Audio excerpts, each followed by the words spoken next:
You've developed a model that gives the individual the right to choose their skills and to control their own training. And at the same time, it offers assurance that a job will be there when the training is done. So when you succeed, this plan can be a model for programs all across the state of Texas. That is why I am announcing today that I will dedicate $2.5 million in federal funds. So they asked me to commit to $2 million. And it wasn't good enough to say, well, I'll try. So I knew when I went out there, along with the governor, when she was committing $2.5 million, and if I said we were going to commit $2 million, that meant I had to deliver the votes. We're going to make this work. We're going to be the leaders in the nation, and cops and Metro are the ones that made it come about. Thank you so very much. The Project Quest would not have ever happened had not cops and Metro made that their key issue. They looked at it as an economic development issue through training people to upgrade their skills for better paying jobs. They brought the pressure. They created the little tension in the community. Timing in the whole Project Quest was very important. A number of elements had to come together. The business community had to come together, and I called on 20 different businesses along with cops and Metro members.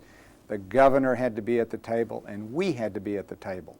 Very early on in the process, we went to the LBJ school in Austin to talk about job training and what kinds of things that they had seen that were successful in other parts of the country.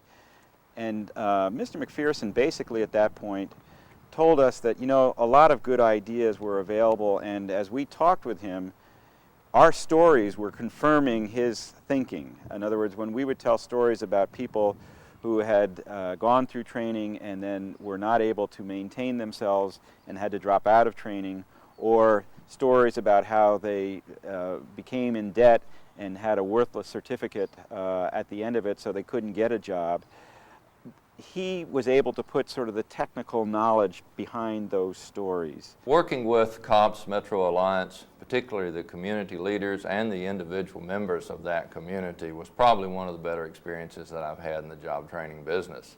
And ultimately what came out was really the efforts of his vast knowledge and background, but also his deep commitment to listening to what the people were saying. And that's why I think Project Quest is so well designed, is that it has a sense of integrity, that it didn't just come out of an academic setting, but rather it came out of the real life experience of the people. And what Project Quest did was provide a vehicle for creating a different kind of system, which would be jobs-based. That is, the jobs would be there up front, number one. Number two, it had an organic relationship to the community. COPS and Metro Alliance leaders did the initial intake interviews, okay, and are doing follow-up work with the people in the system. Number three, there was a provision for long-term training, okay, which is real important.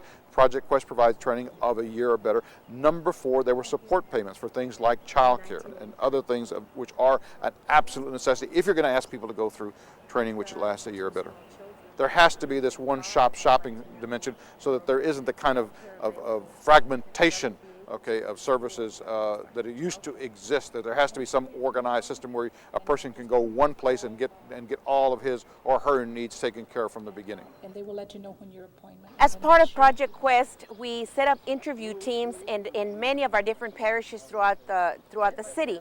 And one of the things that we wanted to make very clear to those people that were coming in for interviews was that this was not just some kind of training. It was going to require 2 years of their lives. It was going to require sacrifice on their part. So if they were looking at some kind of job training just to get some kind of a job, this was not for them. We were looking for people that had the ganas to succeed, who had the ganas to sacrifice in order to make their life better. That's what we were looking for, ganas. Project Quest is a community-inspired, community-supported workforce development program designed to train economically disadvantaged people for family wage jobs. The applicant comes into Project Quest and receives a full battery of tests that measures their vocational aptitude, their interests, their temperament, and a whole profile, a whole range. Eye-hand coordination it measures. so that we can match people correctly to the jobs that they You have suit. 3 minutes for your test. You may begin. After that, the individual is subjected to an in-depth interview, not just about his vocational interest, not just about his aptitudes or her aptitudes, but about their life circumstances, their financial circumstances. For those who make it through the process, we have our own assessment, our own interviews. For those who enter the program, it is a bonding exercise. The counselor who they're assigned to will meet with each of those people on group sessions once a week. And they're involved in motivational meetings, and life skills training is provided at that time. That's when we discuss problems, and that's when we discuss goals, and students get a great deal from one another. And the counselor supplements the skills training that's done in the classroom. So what we're doing is a holistic kind of training exercise. We're training people to have the skills to do the jobs, but we're also training them in the behaviors that they have to engage in to succeed in life. So the counselor is a very, very, very integral part. That counseling, that skills training is supplemented by needs-based support payments. So it's a process that involves good intake, good assessment, good career tracking, good life skills training, and the support needed to succeed.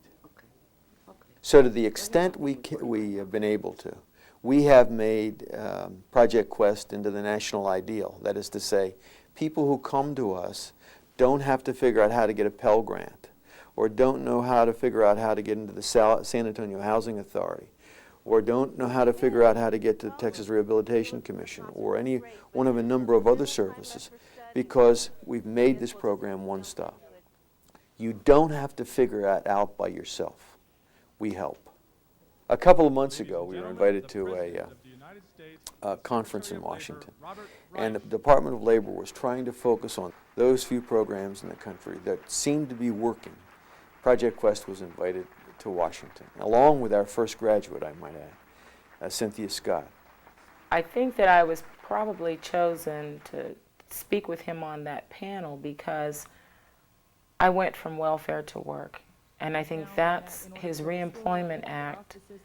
That's what it's about, putting people back to work. And as he started asking me questions, I think he was most concerned about how I found out about Project Quest and my transition from welfare to work. I'm interested in finding out one more time just how you heard about this Project Quest. No one in the AFDC program told you about it? No, sir, and they made it, I want to say this, and I'll be frank, they made it very difficult for me to continue with Project Quest and stay on AFDC. Finding out about Project Quest was not through anyone. I did not find out about it through jobs. I did not find out about it through any other organization other than the community level Metro Alliance and COPS organizations in San Antonio. The reason I spent quite a bit of time in your hometown, and I'm familiar with the COPS organization.